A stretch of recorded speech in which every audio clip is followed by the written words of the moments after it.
even one day we were driving down, I think it was New Year's Day, and I was on the run at this point in time still. And we get down to where we were going to drop someone home, and I had this feeling that we shouldn't have taken this certain road. I took that certain road, tap on the shoulder once again, something pushing on my chest, telling me to stop.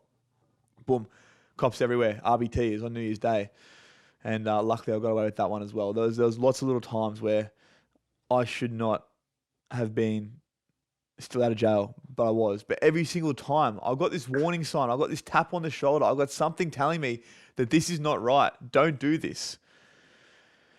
Another time when this happened as well, I got held up at gunpoint, and it was through someone that I knew.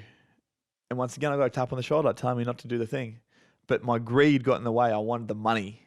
The thought of having this money was just like, it doesn't matter. Fuck that. I know he's a dangerous man. I'll just lean into it and I'll do it. Once again, didn't work out for me. Got a gun shoved down my throat. Legends, welcome to another episode of the Interchange podcast. And thank you for joining me, your host, Ben Lowe, for another solo episode. Before we go any further, as per always, I do have a very small favor to ask, and that is if you have been enjoying the content, even just the slightest little bit, if you can please go and hit that subscribe button, share this with just one of your friends, because as you know, the more eyes and ears I can get on this podcast, the bigger and better guests I can bring for you guys, and in turn, the more value I'm going to be able to deliver. Now, today's episode, we're going to be talking about intuition. I've actually spoken about this previously in relation to an ex-partner of mine and the lessons that I learned from our relationship. But this is more so just about trust and listening to your gut and listening to the taps on the shoulder. So I'm sure that you've all probably heard the terms taps on the shoulder before. And it's like you get a little tap on the shoulder from the universe, from God, or whatever it is your belief is. But you have these little moments where you feel drawn to do something, or maybe you even feel like you should be leaning out of doing something that you're about to do.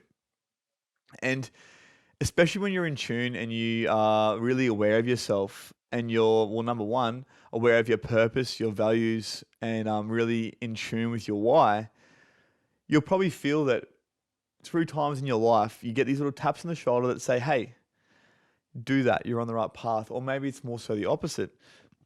It's like, mate, what you're doing right now isn't going to benefit you. And a lot of the time, we tend to lean into doing those things anyway. So I'm going to run you through a couple of examples of how this has shown up for me in my life. And one that I can vividly remember, was, let's go back to maybe 2013, 2014, something like that. And this is when I was still selling ice. I was selling a lot of ice. I was selling a lot of drugs. I was using a lot of drugs. I was on parole. I was living in Birkdale in Brisbane, and I was going to pick up a couple of ounces of ice. And my partner at the time, Brittany, had said, look, don't go and do this thing. I've got a bad feeling about it. And me, I was like, fuck, it should be right. Don't worry about it. And all of a sudden, I got this bad feeling as well. I got this gut feeling. It was like this, whoa, almost like there was a hand on my chest. And it was pushing me back and saying, don't go ahead with this tonight. Just wait. And I was like, no, fuck that. I've got people that are waiting to get their gear. I need to go and get this ice. I need to go get these drugs. And I went to a place called Salisbury in Brisbane. And I get up there. I'm driving, by the way, no license at the time, driving a rental car. And I park at one of the back streets, and I jump out the car, and I jump in the car with the people that I was meeting. A mate of mine and someone else. Anyway, so I've got 15 grand down the front of my pants for drugs, obviously. And they give me the package which has the stuff in it. And I'm having a look at it. And we're driving around the streets. It's probably about 11 o'clock, 12 o'clock at night. And Salisbury, for anyone that knows it, is a pretty rough area. There's always police doing patrols through here. And all of a sudden, right behind us, boom, lights on. Woo, whoop, trying to pull us up. And the guy that I was in the car with, I was in the back seat, by the way. I was in the left-hand back seat. He went to put the chase on, so he starts putting his foot down, and then he's like, fuck, man, this car's registered in my name. He's on parole, I'm on parole. Pretty sure the other person in the front was on parole as well. And so he pulls over. I'm like, fuck, what am I going to do? Well, I've got this gear now, and I've got the money. And I was like, oh, do what I always do. I just put it down the front of my pants. And like 2 ounces of ice was like about that in a sandwich bag. And at the time, I was probably about 70 kilos, maybe even less, dripping wet. Well, probably would have been even less, like 59 kilos, maybe maybe 65 kilos at the max. Shirt would have been hanging off me. I would have been looking absolutely cooked because I've been awake for days. Anyways, cops come over to the car. Evening, lads. License, bits and pieces, give us your details. So I give them my details, and straight away they're like, mate, get out of the car. They would have probably seen that I was cooked. I was stressing. And anyways, they're like, we're going to search the vehicle. We're going to search the people. And so they pull me out of the car and they start patting me down and they ask me what's down the front of my pants because there's literally a bulge sticking out the front of my pants. I was like, not telling you. Pretty much. I think my exact words were nothing. And the cop said, undo your belt there and show us where the nothing is. And I was like, mate, you can undo my belt if you want to have a look. So away he went, undid my belt. I stood there like this. And he pulled my pants like this back. Imagine I am him, and this is me. And he pulls the pants back, and boom, there's just this big bag of ice, big bag of crystal meth, in other words. He's like, right, well, you're coming with us, buddy. He grabs the bag out, and he starts walking me over to the car. At this point in time, I still had the money down my pants. I get to the car, and as he opens the car door with his left hand, he's got his right hand on my shoulder. No. Yeah, he's got his left hand on my right shoulder, and he's walking me over to the car to open the car door with his right hand. And I saw my opportunity. So I elbowed him in the eye socket, stepped the car, and took off across the street and just started jumping fences. And I got away for like 6 months, right? I got away from that situation. I was on the run then for like 6 months. And during this point in time, I had multiple taps on the shoulder being like, hand yourself in. You're going to get pinched tonight. Don't go and do that thing. Even one day we were driving down, I think it was New Year's Day, and I was on the run at this point in time still. And we get down to where we were going to drop someone home, and I had this feeling that we shouldn't have taken this certain road. I took that certain road, tap on the shoulder once again, something pushing on my chest, telling me to stop. Boom. Cops everywhere. RBT is on New Year's Day. And luckily I got away with that one as well. There was lots of little times where I should not have been still out of jail, but I was. But every single time, I got this warning sign. I got this tap on the shoulder. I got something telling me that this is not right. Don't do this. Another time when this happened as well, I got held up at gunpoint, and it was through someone that I knew. And once again, I got a tap on the shoulder telling me not to do the thing. But my greed got in the way. I wanted the money. The thought of having this money was just like, it doesn't matter. Fuck that. I know he's a dangerous man. I'll just lean into it and I'll do it. Once again, didn't work out for me. Got a gun shoved down my throat. What else have we got? Okay, let's go to the most recent one I was talking about with my relationship. So I was dating this girl for a little while on and off. And the first time we were dating, I just knew something was missing. And I didn't feel like this was the one for me. So I leant out of the relationship and said, look, we can't do this any longer. It was all well and good. And then I ran into her again. And I'd been lonely for a little while. I hadn't been dating anyone. I hadn't really been seeing anyone. And so we started talking again. Boom, back into it. And I was going to go away. I was going to Europe. And once again, I was like, I can't do this because I'm going to Europe. I don't want you to be sitting there feeling like you probably will be whilst I'm away. Because, I mean, technically we're not together, so on and so forth. So left. And we went our separate ways again. And then I get back from Europe. And literally the day I get back, I ran into her again. It was kind of put together by friends of mine. But anyways, long story short, we ended up in a relationship. But the entire time in the relationship, there was nothing wrong with the girl at all. Couldn't fault her. Could not fault her. Nothing wrong with her whatsoever. But I just had something telling me this is not right. This is not the one for you. You're wasting your time. But there was a part of me that was like, no. Everything looks right on the surface. I'm not really that invested in it, but I'm going to give it a try. And well, it ended up working out against me as well. Not going to go too far into that. If you want to find out more about that, there is another podcast where I do talk about this in depth, which is trusting your gut. But this is all about trusting those taps on the shoulder.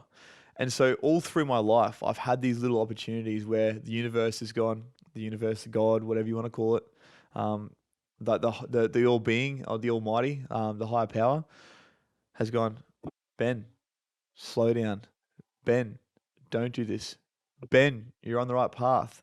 Ben, don't go and do the thing you're about to do. And I can promise you that every single time that I did not listen, it worked against me. Every single time. every single time without a fail. So this year is all about faith for me, all about faith.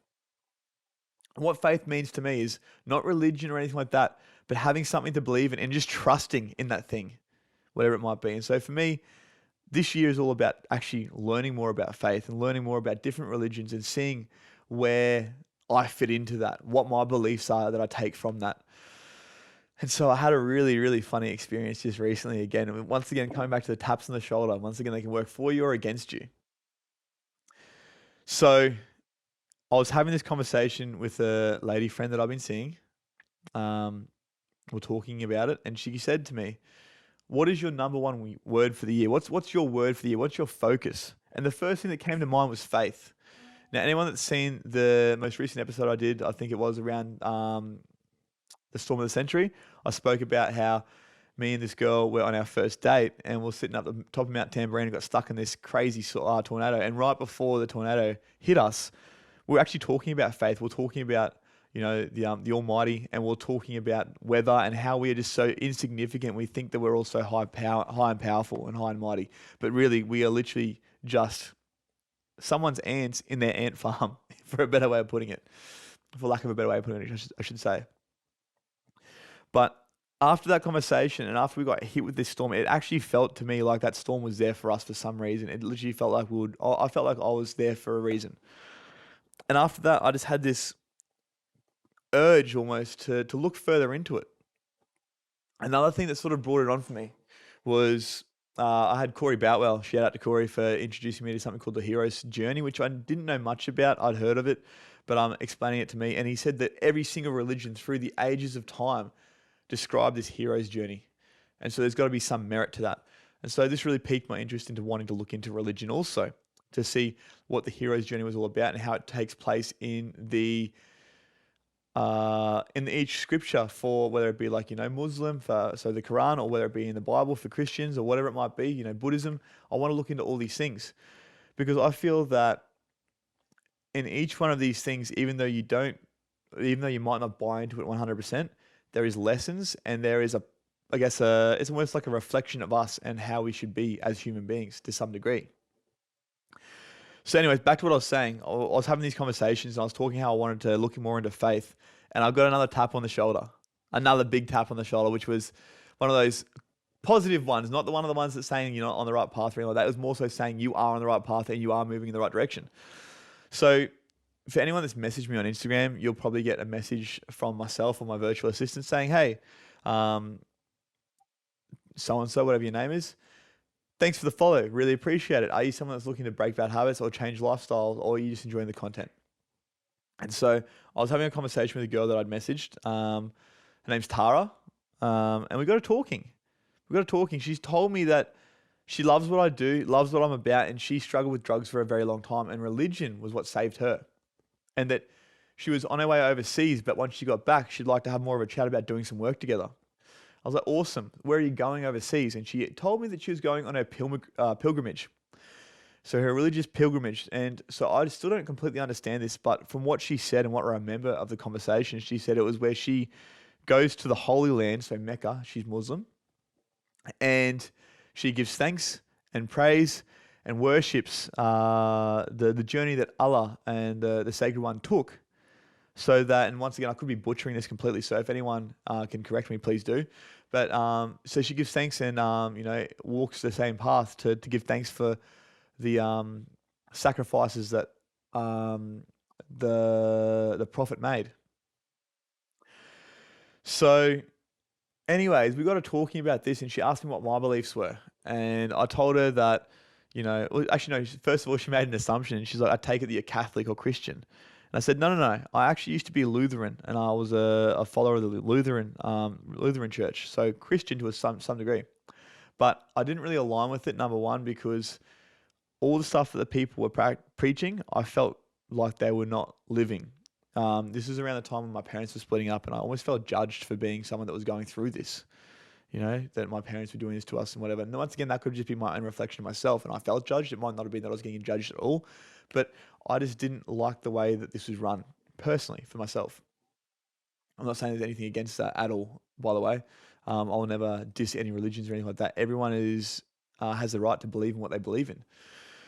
So I explained to her now that my beliefs are that there is a higher power. There is, the universe. I call it God, call it Allah, call it whatever you want to call it.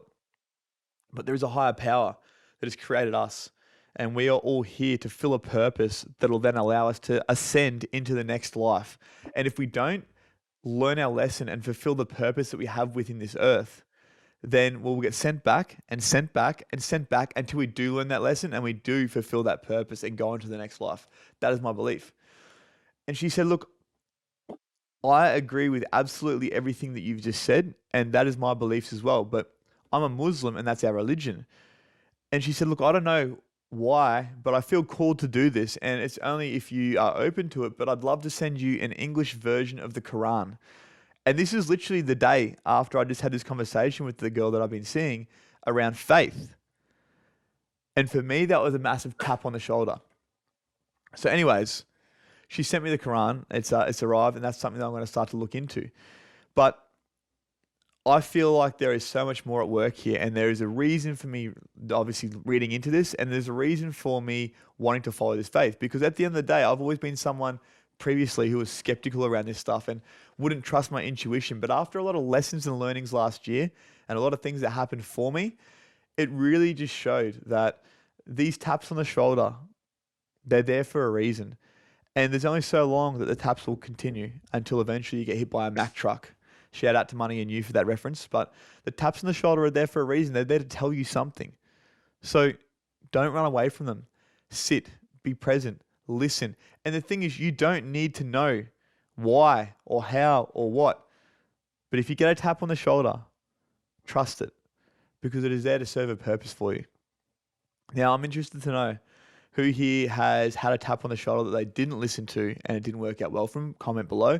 Or who here has had a tap on the shoulder that they did listen to and it actually worked out in their favor. I'd love to hear more about that. So comment below, shoot me a message, send me a smoke signal, do whatever you need to do. And as per always, if there's anything you guys would like me to talk about, please let me know. Shoot me a message somehow. And I'd love to actually jump on here and talk to you guys about the things that I want to talk. Sorry, I'd love to jump on here and talk to you guys about the things that you want to hear about rather than the things that I just want to talk about. But other than that, the last thing as well is, if there was one word to describe your intentions for this year, what would they be? As I said, my one's faith, and that is my journey, and your journey is whatever it's going to be. But get really clear on that and then start to take action towards it. I'll see you on the next episode.